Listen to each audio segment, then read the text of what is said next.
Ouviremos uma palavra, irmão Renato. Aleluia, meu Deus.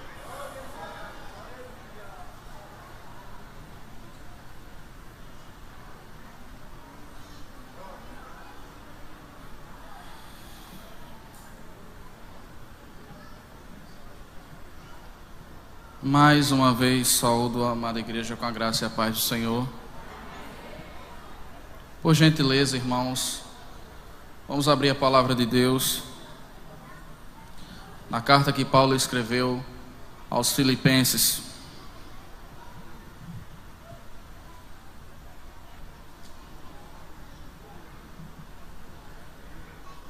Capítulo 2.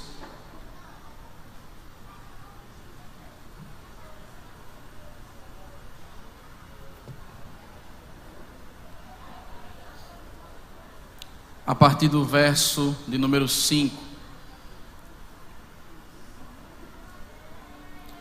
E o texto vai dizer assim: Tende em vós o mesmo sentimento que houve também em Cristo Jesus, pois ele, subsistindo em forma de Deus, não julgou como usurpação ser igual a Deus. Antes a si mesmo se esvaziou, assumindo forma de servo, tornando-se em semelhança de homens, e conhecido em figura humana. A si mesmo se humilhou, tornando-se obediente até a morte, e morte de cruz. Pelo qual também Deus o exaltou sobremaneira, que lhe deu o nome que está acima de todo nome, para que ao nome de Jesus se dobre todo o joelho nos céus, na terra e debaixo da terra, e toda língua confesse que Jesus Cristo é o Senhor, para a glória de Deus Pai. Deus Santo, glorificamos e exaltamos o Teu nome, Senhor. Está aqui a Tua palavra, e te pedimos humildemente que o Senhor fale conosco, que o Senhor trate em nossos corações, e que mais uma vez, Senhor, o Senhor possa nascer nos nossos corações, que possamos viver a Tua presença, em nome de Jesus. Amados irmãos, para mim,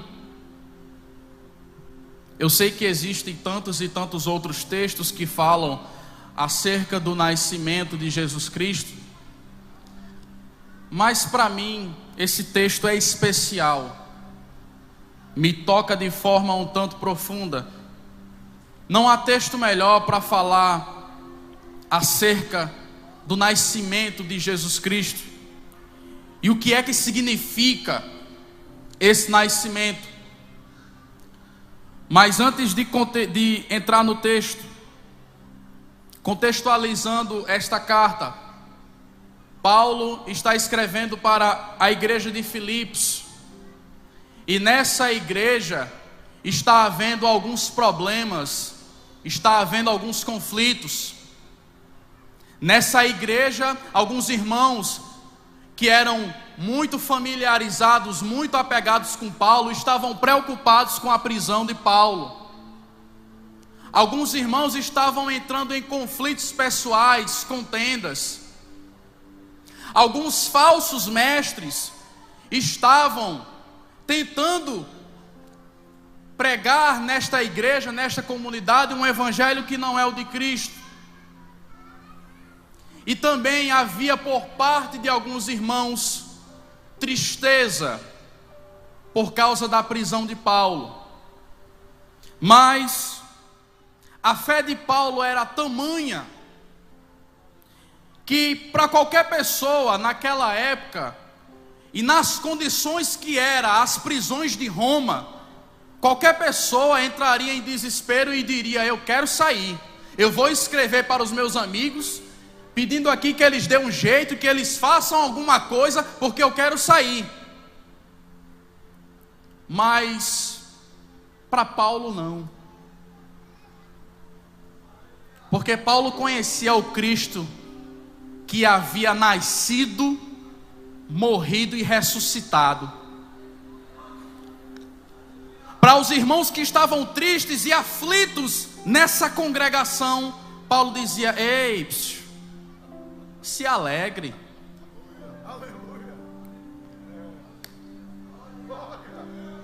Paulo era um ser humano como eu, como você. Se coloque no lugar de Paulo, imagine aí você preso, numa prisão aí, bem desconfortável, fétida, violenta. Qualquer um de nós estava dizendo assim: eu quero sair, eu quero ir embora daqui. Que lugar terrível é esse? Mas para quem tem fé,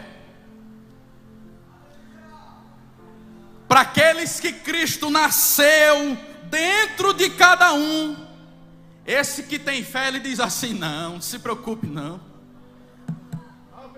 O meu Cristo, ele é maior que qualquer prisão. Paulo disse assim: olhe, meus irmãos, se alegrem, porque o Evangelho está sendo pregado através das minhas prisões. Eu estou preso, mas a palavra não está presa. Se alegrem. E como muitos teólogos vão dizer, que essa parte do versículo 5 até o versículo 11 é um fragmento de canção.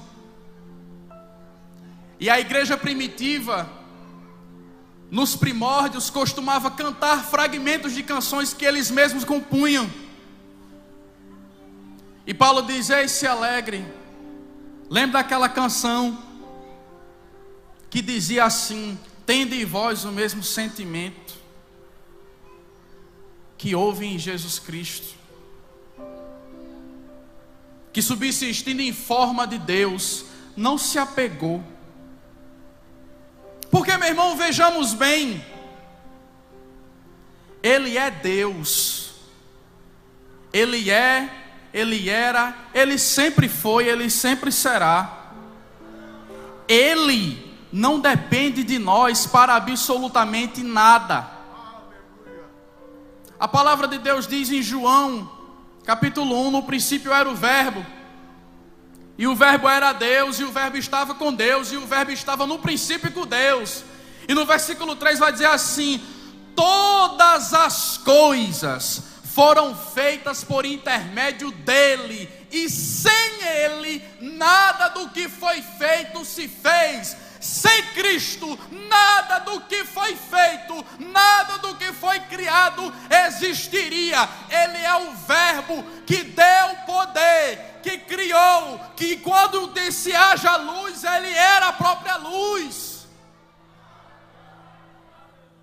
Ele é a razão, Ele é o sentido de tudo que existe. E o escritor aos Hebreus vai dizer assim: olhe, Ele não é somente a glória, Ele é a própria glória, Ele é o resplendor da glória do Pai.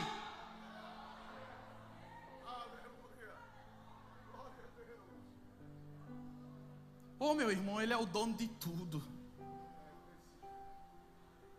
Qualquer um de nós, na nossa posição confortável, olharia para um pobre coitado e diria assim: eu vou sair daqui em nada para morrer por esse pobre coitado? Qualquer um de nós, na nossa posição confortável, é difícil levantar para pregar o Evangelho. É difícil sair do conforto dos nossos lares, das nossas camas, para pregar o Evangelho. É difícil correr atrás das almas carentes em trevas. É muito difícil. Para nós é custoso abandonar o nosso próprio conforto. Mas o resplendor da glória, o Criador de tudo, o Rei dos Reis, ele se desfaz, ele se esvazia da sua glória, ele sai do seu trono de glória para assumir forma humana, por amor de pobres coitados, feito eu e você. É forte? É. Mas a palavra do Senhor vai dizer que nós estávamos condenados nos nossos delitos e nos nossos pecados, e éramos por justiça dignos da ira de Deus. Mas ele se esvazia. E deixa eu lhe dizer uma coisa: a humilhação do Senhor começou logo no nascimento, porque o texto vai dizer lá em Lucas que nem lugar para nascer ele tinha. Imagine aí, o Rei dos Reis, o esplendor da glória, agora está no ventre de uma virgem, de uma pobre menina, que não tem nem lugar para poder dar à luz. O texto vai dizer que procuraram em todas as instalações, não tinha lugar para ele. Aí aparece uma senhora humilde e diz: olha, tem um estábulo ali. E eu acho interessante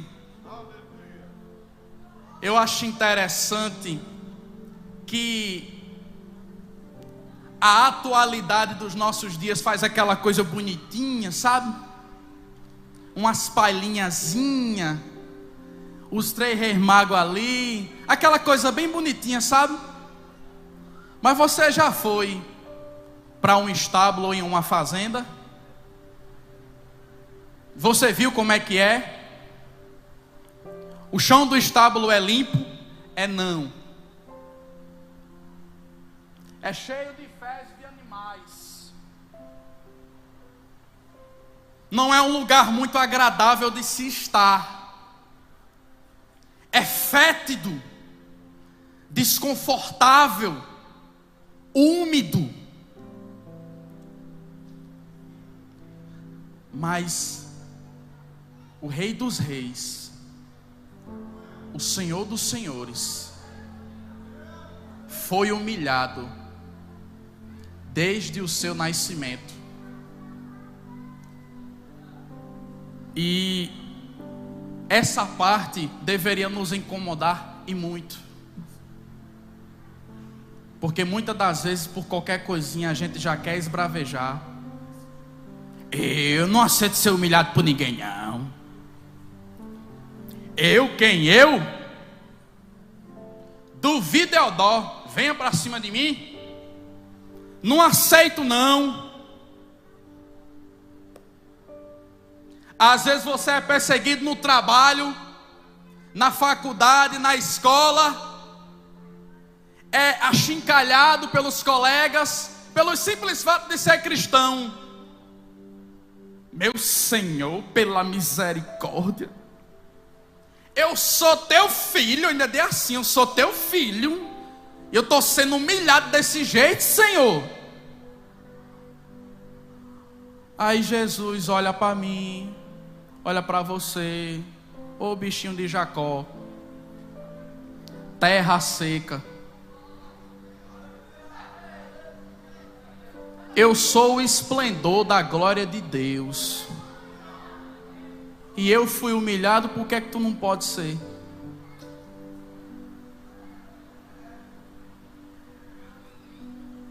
É interessante como nós vivemos os nossos dias, como se Cristo não tivesse nascido,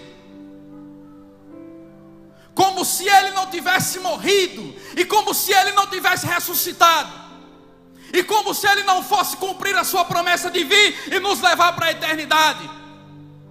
Porque nós estamos a cada dia deixando ser levado pelas coisas deste mundo, as rotinas, os títulos, os trabalhos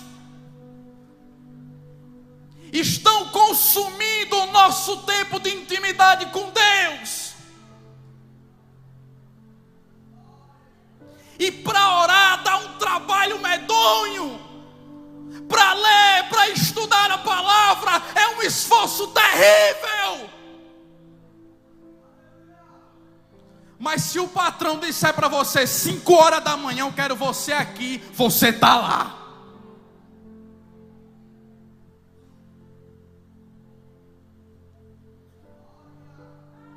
Se na faculdade o professor disser, tal dia tem prova, se você não vier, você é reprovado, você está lá.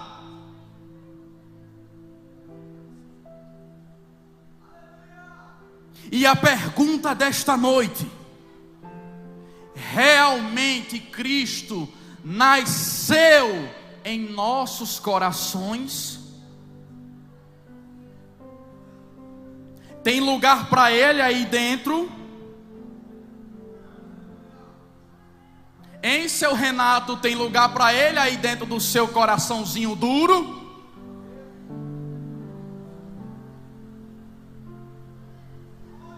Porque se tem lugar para Cristo dentro dos nossos corações, tem humildade.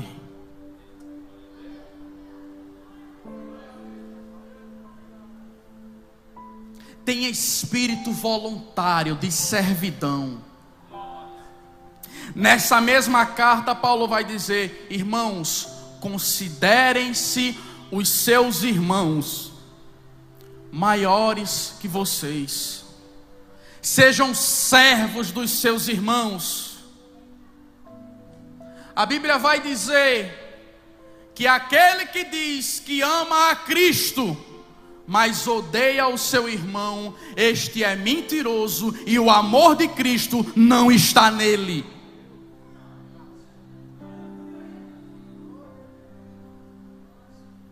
Se tem lugar para Cristo dentro do meu e do seu coração, tenha humildade. Ele foi humilhado logo no seu nascimento. Se preocupe não que eu estou terminando.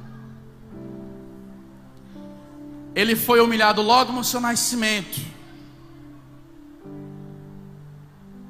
Ele se esvaziou. Você tem como pensar? Eu queria que você pensasse aqui comigo só um pouquinho. Essa ilustração já falei. Porque a graça bendita de Deus nasceu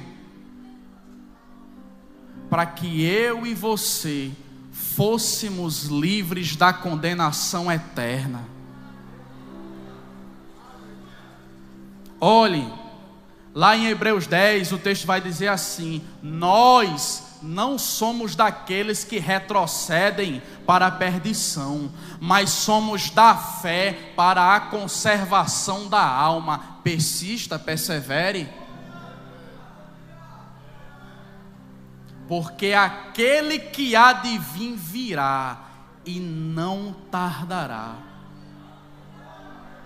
Se vivemos nessa terra, como diz Paulo lá em Coríntios, se vivemos nessa terra, se esperamos em Cristo apenas nas coisas dessa terra, somos os mais miseráveis de todos os homens. Mas Cristo nasceu para que nós olhássemos para a eternidade e por ela vivêssemos.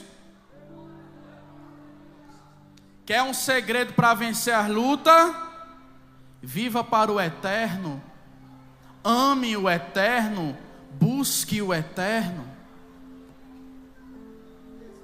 Será que Cristo nasceu no meu e nos nossos corações?